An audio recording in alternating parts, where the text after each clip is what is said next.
Hi there, how you doing? I guess we'll consider this part 3 on our video of chakras and how they can correlate to astrology. In our first two parts, we went over each individual chakra and talked about which planets they relate to.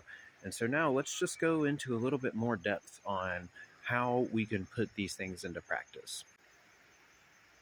If you haven't seen my first two videos and you don't know what I'm talking about, the chakras come from Eastern philosophies, particularly Hinduism, and they are 7 swirling points of energy in our body along our spines, and they serve as a tether between our physical body and our higher consciousness.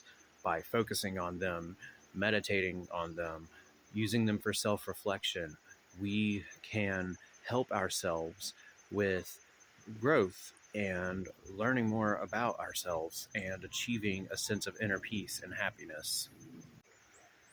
If you'll notice, starting with the root chakra and working your way up, each chakra begins dealing with our physical bodies, and as you go up through them, they deal less and less with our physical body and more with our relationship to the world around us and our connection to our consciousness. So you start with your root chakra, and that is purely our physical needs. The sacral chakra is then our emotional needs. The solar plexus chakra is then our sense of identity and our willpower. The heart chakra is then our ability to connect with others. The throat chakra is our ability to speak our truths to others. The third eye chakra is our ability to perceive the world around us. And then the crown chakra is the last one, the one that deals with the least of our physical selves and is purely a open receptacle to the collective consciousness of the universe, of which we are all a part of. And in reverse, we can see how these chakras then allow us to manifest. This is how we can tap into the law of attraction.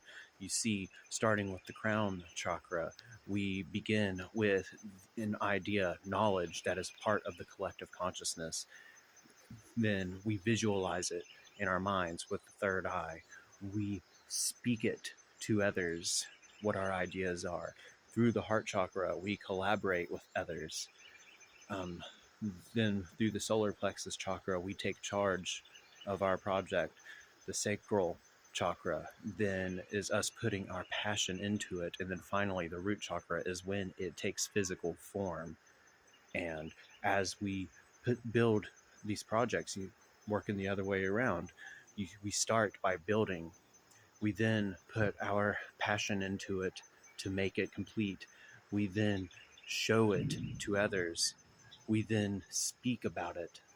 And then it becomes a part of the collective consciousness. Once an idea is created, it is then out there for anyone else to grab because it is part of the consciousness that we are all a part of. And in the past few videos, I was correlating the chakras to the planets in astrology that share their sphere of influence.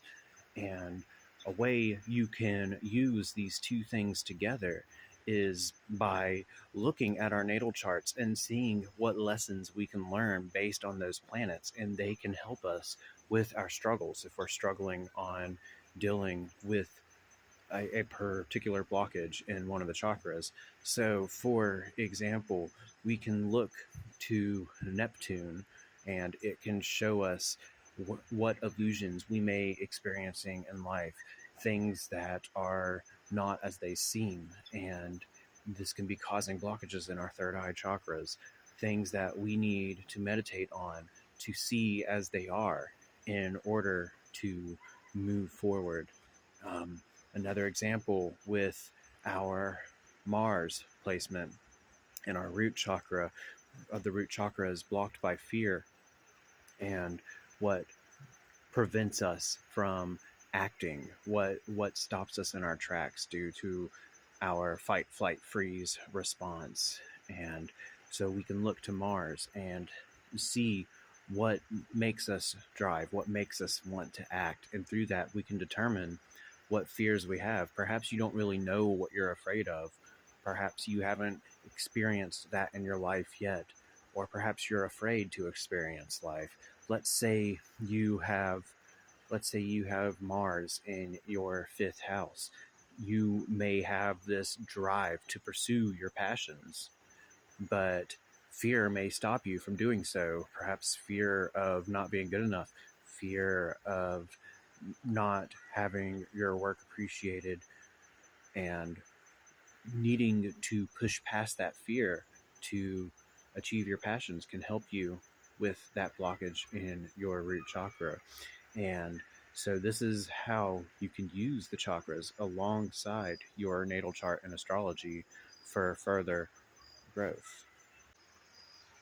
And so now you know what you want to work on, but you're not sure how to start. And the answer to that is meditation. And a lot of people struggle with meditation because they make it a bigger deal than it needs to be. You don't need to sit in the perfect lotus position and hum, but there's a reason that we do that. That is because when you sit in the lotus position, your root chakra is now connected to the earth. Your back is straight. Your crown chakra is now pointed to the heavens, and your body functions as an antenna from the cosmos to the earth itself. And we hum at different frequencies because different frequencies resonate with the different chakras, depending on the chakra you want to focus on. And you can look these mantras up, which ones help with which chakras, if you wish to do this, but you don't have to.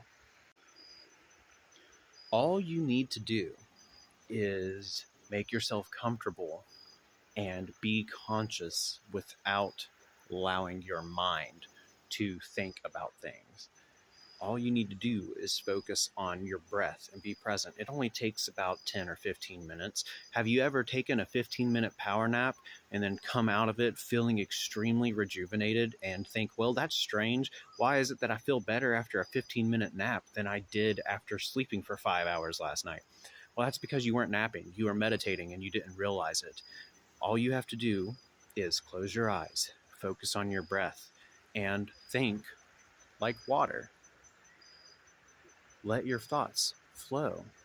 It's not a bad thing if you start thinking about something. You just need to acknowledge the thought and let it go. Let it drift. Let it go as easy as it came.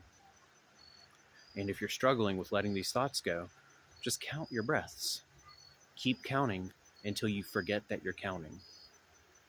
And we do this once a day, once a week, doesn't matter. But do this regularly to allow your body and your mind to center itself, to become calm. And then once you are in this meditative state, you can then focus on your specific chakras. Think about the color that they represent. Think about the things that they have to do with what blockages you're trying to remove, your fears, your guilt, your shame, whatever it is you're trying to achieve. Or you don't even need to focus on chakras themselves. You can just allow yourself to be present. Count your breaths. Remain calm. Breathe deeply. Exhale. Take a mental check of your body. Start at the top of your head and focus on every individual part of your body. How does my head feel? How does my jaw feel? How does my neck feel? My shoulders, my arms? Just take a mental checklist of your entire body, and this allows your mind and your body to become in sync with itself. And by doing this, you will find your anxieties will drift away and you will find yourself more at peace. And if you meditate for long enough,